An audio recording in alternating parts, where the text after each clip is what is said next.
My name is Evelyn Harper. I am 32 years old, and for most of my adult life, I thought I understood my place in the world. People see me as steady, responsible, even a bit predictable. By day, I work as a trust manager for the kind of clients who measure fortunes in 8 digits right in the heart of Manhattan.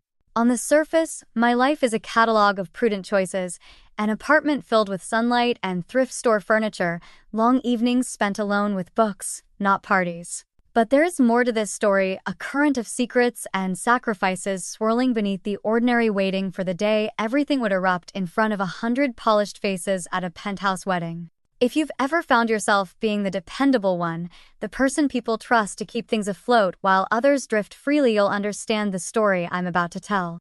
And if you've ever wondered how far a family will go to protect their golden child and what it costs the rest of us, then I invite you to listen closely. Sometimes the true weight of betrayal comes not in the form of loud arguments, but in the quiet, everyday ways you are asked to give more and more until you have nothing left but the resolve to say enough. Growing up, my family operated like a well-worn stage play.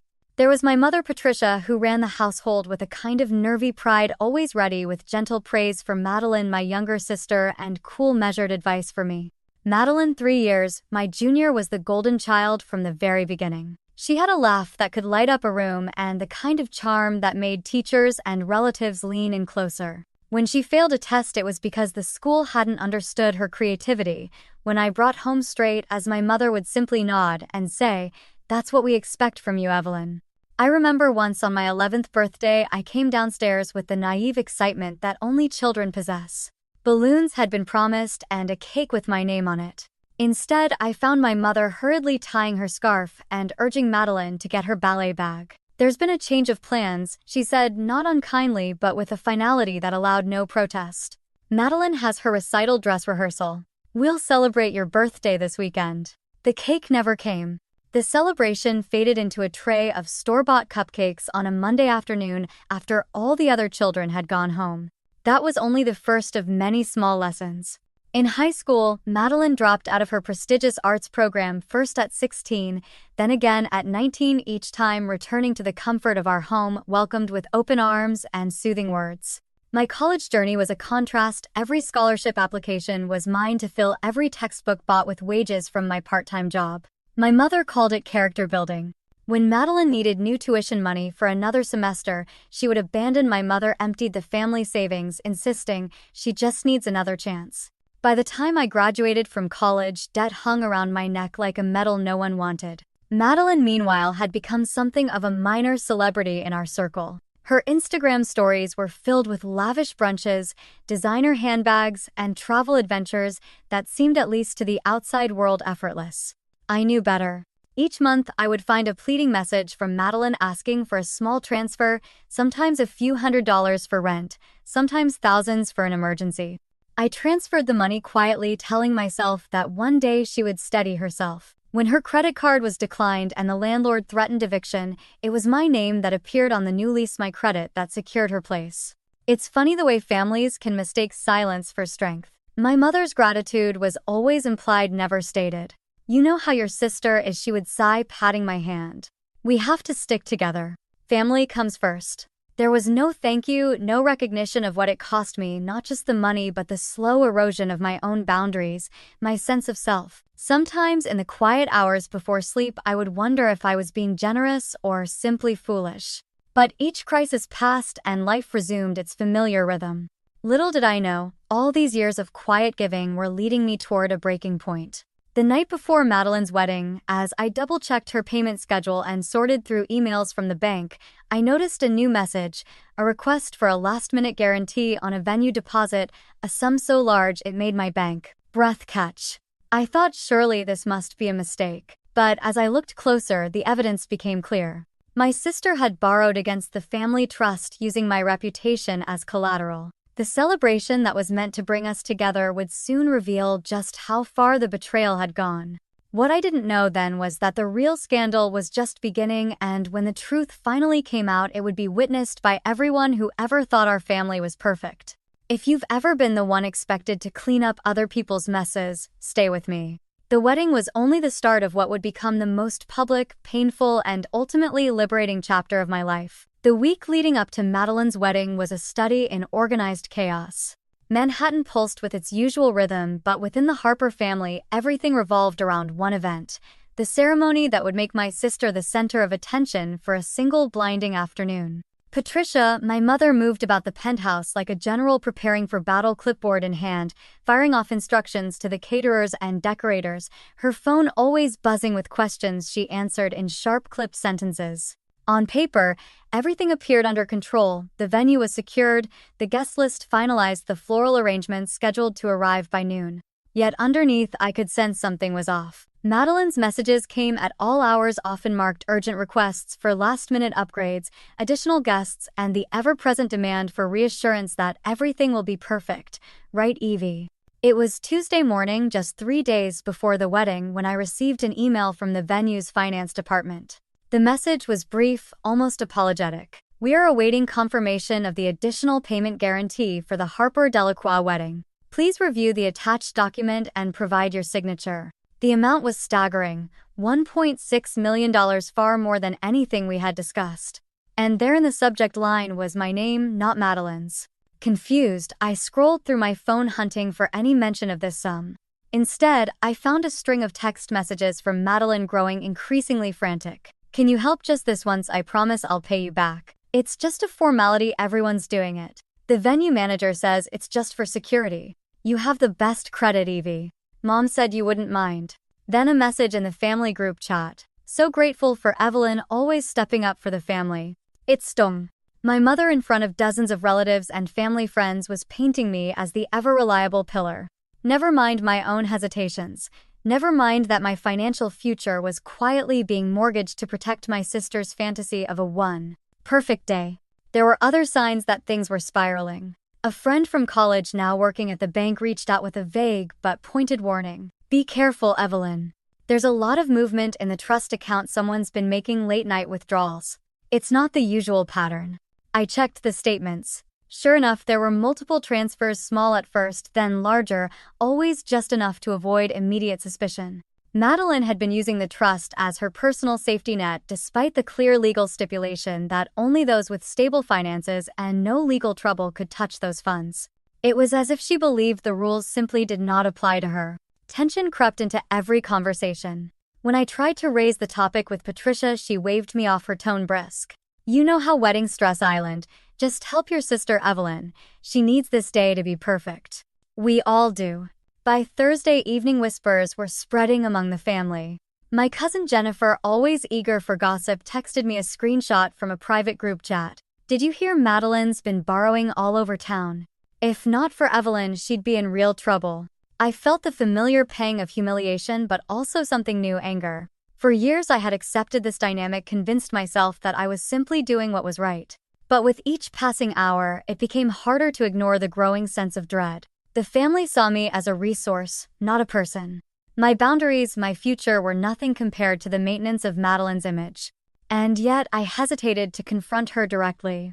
It wasn't just fear of conflict. It was the knowledge that in our family, stepping out of line meant becoming the villain.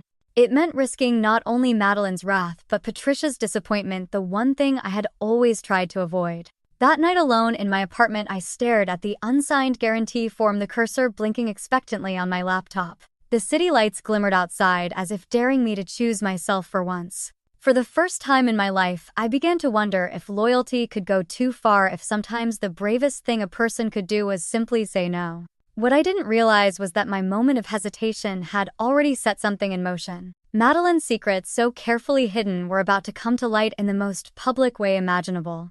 If you've ever felt pressured to sacrifice your own security for someone else's dreams, stay with me. The stage was set, the guests were arriving, and the real show was about to begin. There's a kind of hush that falls over a penthouse ballroom just before a wedding begins, a mixture of anticipation and calculation as guests appraise one another's outfits and whisper over glasses of sparkling wine. The Harper Delacroix wedding was no different, though the tension in the air felt sharper, as if every chandelier and marble countertop reflected not only the light but also the secrets waiting to burst free. I arrived early, as always, clutching a slim folder containing the trust documents and the unsigned guarantee form. I'd barely stepped out of the elevator before Patricia swept me into a whirlwind of last-minute chaos. Flowers needed repositioning, the photographer was running late, and Madeline, it seemed, was nowhere to be found.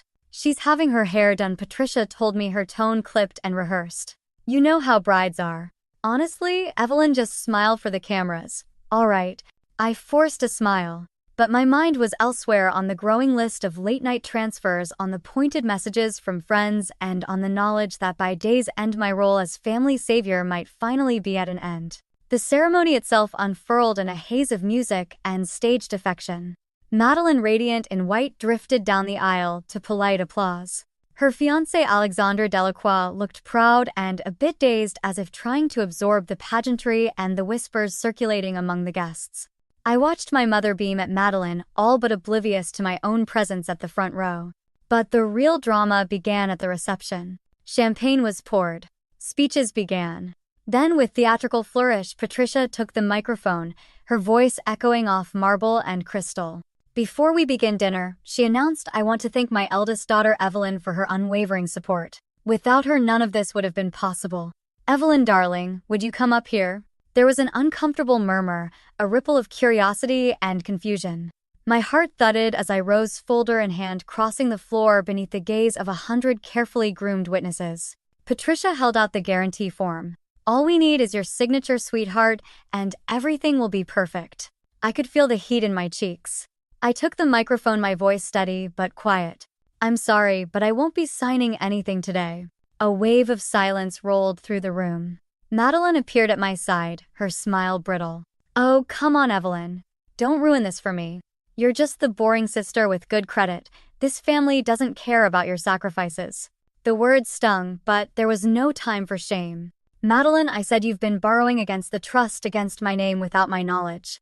You have put all of this entire day at risk. A rustle swept the room. Phones emerged, ready to capture the unfolding scandal. Then from across the ballroom, my cousin Jennifer shouted, check your group chat. Evelyn just sent everyone the bank statements. It was true. In that moment, I had pressed send, emailing the full record of Madeline's withdrawals and the conditions of the trust, CC'd to every family member and, by accident or fate, to the wedding's legal counsel. Patricia's face drained of color.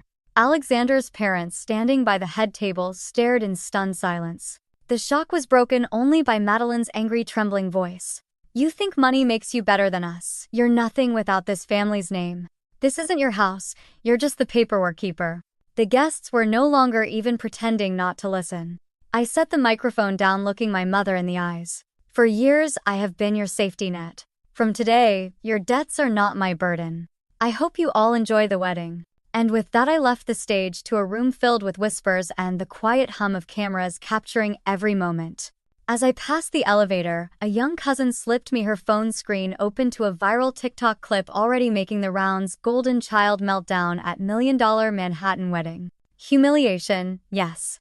But also freedom, shocking, exhilarating, and terrifying. For once I wasn't the person cleaning up the mess. The truth in all its messy glory was out.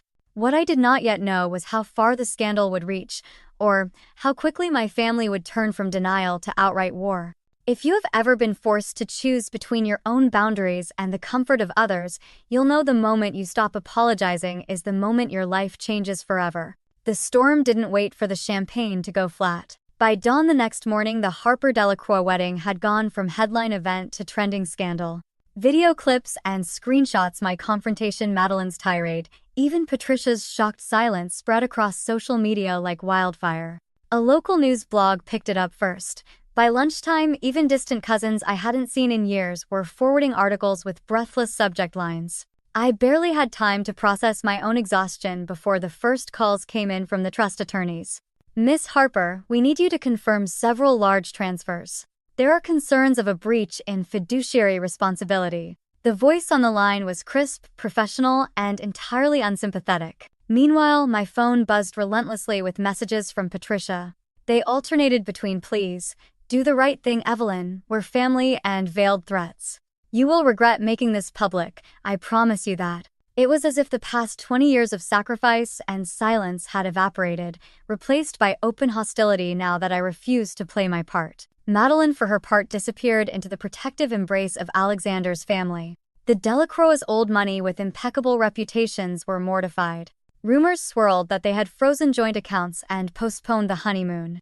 Their legal team demanded a full audit of the trust, eager to distance themselves from any hint of impropriety. My mother, still smarting from her public embarrassment, launched a furious campaign to rewrite the narrative. She called every relative who would listen, painting herself and Madeline as victims of my cold ambition. But it was too late.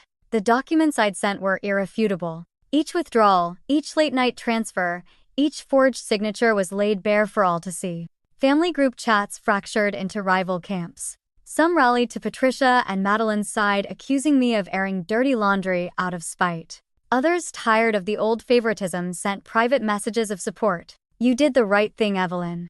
It was time someone spoke up. Cousin Jennifer, always quick with a meme, texted me a photo of a house on fire. When the golden child gets burned. The lawyers moved fast. The trust was immediately frozen, pending a full investigation. For the first time, Madeline had no financial escape route. The reality hit her hard. Her designer lifestyle, always a few steps ahead of her actual means, began to unravel. Friends distanced themselves. The press published gleeful exposes about socialite wedding gone wrong. I tried to keep my head down, returning to work and routine as best I could. But the fallout was impossible to ignore. Patricia left me a long, bitter voicemail. "You have destroyed this family, Evelyn. I hope you're satisfied." She and Madeline threatened legal action, though their attorney quickly realized there was little ground. Every document was in order, every transfer traceable. It wasn't just them who struggled. Alexander's parents withdrew their wedding gifts, and I heard through the grapevine that the Delacroix had canceled the lease on Madeline and Alexander's planned Tribeca loft. Madeline, once the darling of society parties, was now a cautionary tale, proof that not all golden children escape consequences forever. Strangely, I found myself both grieving and relieved. The pain of my mother's words cut deep, but there was an unexpected lightness in the knowledge that for the first time in my adult life, I wasn't waiting for the next crisis to arrive at my door. My boundaries, hastily drawn in anger and desperation, held strong. What I didn't see coming was how this very public reckoning would bring secrets to the surface, secrets I never imagined existed, and which would turn the tables on everything we thought we knew about the Harper legacy. If you've ever watched a family storm sweep away everything familiar, you'll understand, sometimes the only way out is through the wreckage.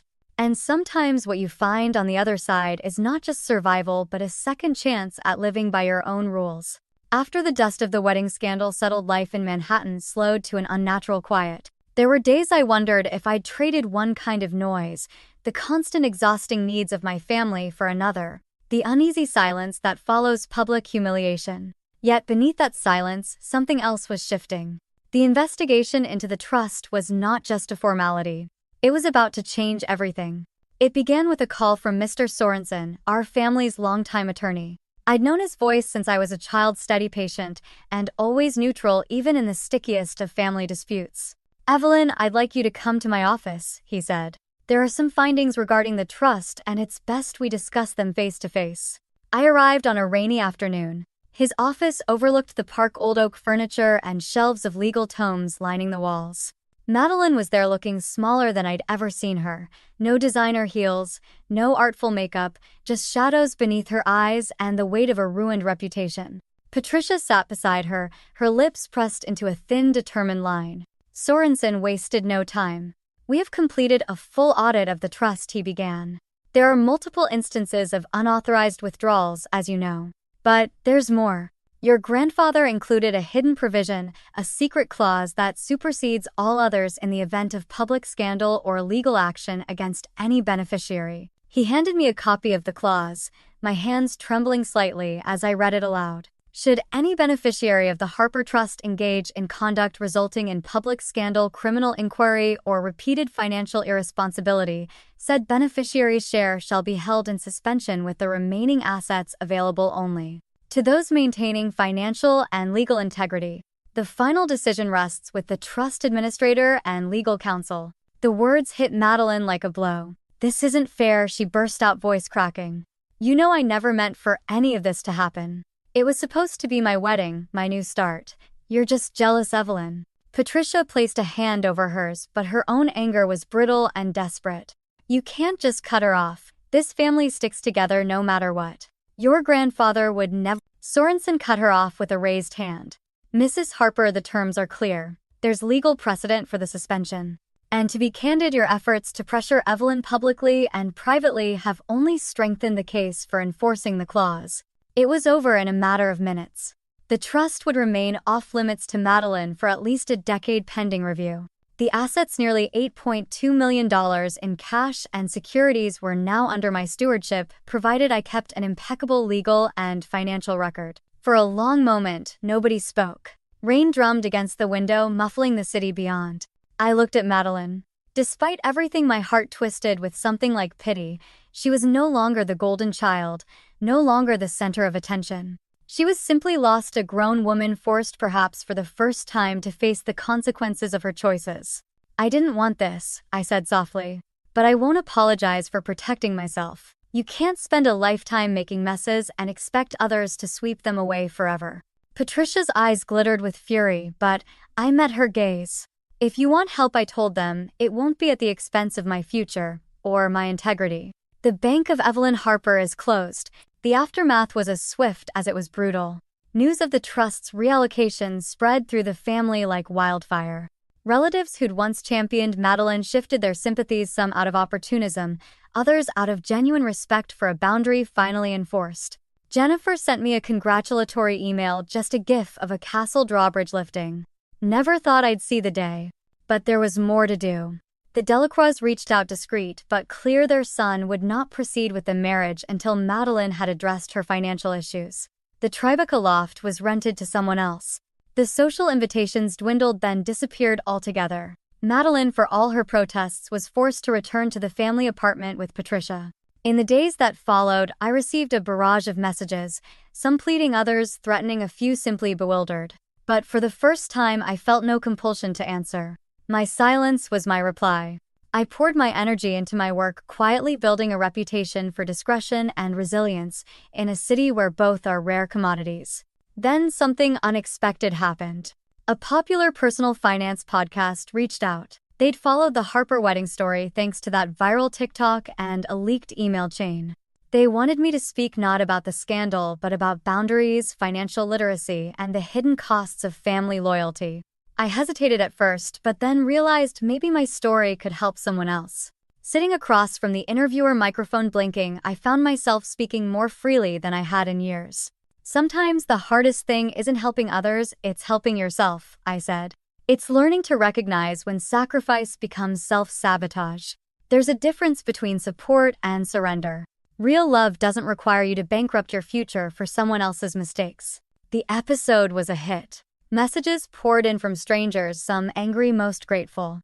Thank you for showing it's okay to say no. I needed to hear this. Even a few quiet admissions from other responsible siblings who'd spent a lifetime cleaning up after golden children. My circle changed. Friends who respected boundaries drew closer. Work opportunities multiplied. I found myself mentoring younger colleagues, especially women struggling with family guilt and financial pressure. Slowly, life became less about surviving drama and more about building something of my own. But not everyone learned the lesson. About 6 weeks after the trust decision, Patricia and Madeline appeared at my door. It was a gray afternoon, the city shrouded in mist. Madeline's eyes were rimmed with red. I have nowhere else to go. I know I messed up. Please, Evie. Just a little help until I get on my feet. Patricia hovered, her tone softer than I remembered. We're still family. Surely you won't leave us out in the cold. I let them in. I made tea. But my answer was gentle and firm. I will always care about you, I said. But I won't enable you. You have to find your own way. It's time. Patricia's lips pressed together, but she said nothing. Madeline just wept. That evening I sat by the window watching the rain streak the glass. I wasn't sure what the future held for any of us. But I knew with a certainty I'd never had before that sometimes the kindest thing you can do for family is to let them face the consequences of their own choices. For the first time, I felt free, not because I'd won, but because I'd stopped trying to lose myself to save everyone else. If you've ever had to draw a line and hold it no matter how much it hurts, know this: you are not alone. And sometimes the story doesn't end with reconciliation, but with the simple, hard-won peace of knowing you finally chose yourself. 6 months have passed since the wedding that shattered my family's well-rehearsed illusions. In that time, the city outside my window has shifted through seasons from the late spring rain that washed away champagne and scandal to the soft golden light of a Manhattan autumn. Life has settled into a rhythm I never thought possible, one that is not defined by urgent phone calls or late-night bank transfers, but by the gentle, persistent work of building something lasting just for myself. The apartment is quiet now, but in a way that feels earned. I've repainted the living room a deep blue, peaceful and bold, something I never dared when every corner of my life was open to family scrutiny. My furniture, a mismatched collection of thrift store finds, and a few splurges, finally feels like it belongs to someone who knows who she island. I keep fresh flowers on the table, light candles in the evening, and savor the freedom to plan my days without waiting for the next crisis. There is a certain relief that comes after a storm, not joy exactly, but the steady comfort of survival. My mornings are my own. I start the day with a walk through Central Park, coffee in hand, watching the city wake up around me. Some days I volunteer at a local women's financial literacy center, helping others navigate the same legal and emotional mazes that nearly undid me. The work is rewarding in a way my years at the trust firm never quite matched. These women are not looking for saviors. They're looking for tools and maybe a little encouragement to set their own boundaries. My professional life has flourished in ways I could not have predicted. The podcast appearance led to invitations to speak at workshops and webinars, even guest lecturing at the university where I once struggled to pay tuition. My story, stripped of family drama, became something universal, a reminder that sometimes the greatest act of love for others and for ourselves is to say no more. My network has shifted too. Colleagues and clients who respect limits, who understand that trust, financial and otherwise, is earned, not owed. I have built a chosen family now. It's smaller perhaps, but richer for it. There's Diana, my mentor at the nonprofit, who never hesitates to offer hard truths alongside support. Rosa, my neighbor down the hall, who invites me to Shabbat dinners and always sets an extra place at the table. And Samira, a former client turned friend, who texts me reminders to celebrate even the smallest victories. Together we share holidays and quiet Sunday afternoons, creating new traditions from the fragments of our old ones. My relationship with Patricia and Madeline remains complicated, as family bonds often are. Every so often, my mother calls, usually after news of my latest speaking engagement circulates among distant relatives. Her voice, once sharp and insistent, is softer now, almost hesitant. She offers polite congratulations, asks about my health, and always ends the call with, "If you ever need anything, you know where to find us." But the undercurrent is clear. Her interest is rekindled only by the glow of public approval, not private understanding. Madeline, for her part, is trying. She found a job at a small boutique in Brooklyn, started therapy, and even sent me a letter, handwritten, heartfelt, and full of the kind of vulnerability I never saw growing up. "I know I hurt you," she wrote, "and I'm sorry. I don't expect you to forgive me overnight. I just want you to know I'm working on myself. Thank you for letting me fall, even if it broke both our hearts." I keep that letter in a drawer, a reminder that real change is slow, uneven, and sometimes painful. We meet for coffee once a month, awkward at first, but slowly finding our way towards something honest, if not the easy closeness we once pretended to have. Some days I mourn the family I thought I could save. Other days I am simply grateful for the peace that comes from letting go of what was never really mine to fix. There are moments walking through the city or sitting quietly in my living room when I reflect on all that has happened, the betrayals, the anger, the sharp relief of finally choosing myself. If you had told me a year ago that I would be standing here now, whole, unburdened, and content, I would not have believed you. But survival, I've learned, is about more than endurance. It's about transformation. If you've listened this far, perhaps you recognize some of your own story in mine. Maybe you too have been the reliable one, the fixer, the forgiver, the person who makes sure the show goes on even when your own heart is breaking. Maybe you have wondered when it will be your turn to be chosen, to be celebrated, to rest. I can't promise you an easy path, but I can promise you this: there is life and joy and meaning on the other side of letting go. Have you ever had to redraw the boundaries of family? Have you learned, as I have, that blood alone does not guarantee love or respect? I would love to hear your thoughts. Share your story below if you feel moved to do so. And if you're still in the midst of your own family storm, hold fast. The peace that comes is not the one you imagined, but sometimes it is exactly the one you need. This is the story I never wanted to tell, but the one I needed most to live. Thank you for listening.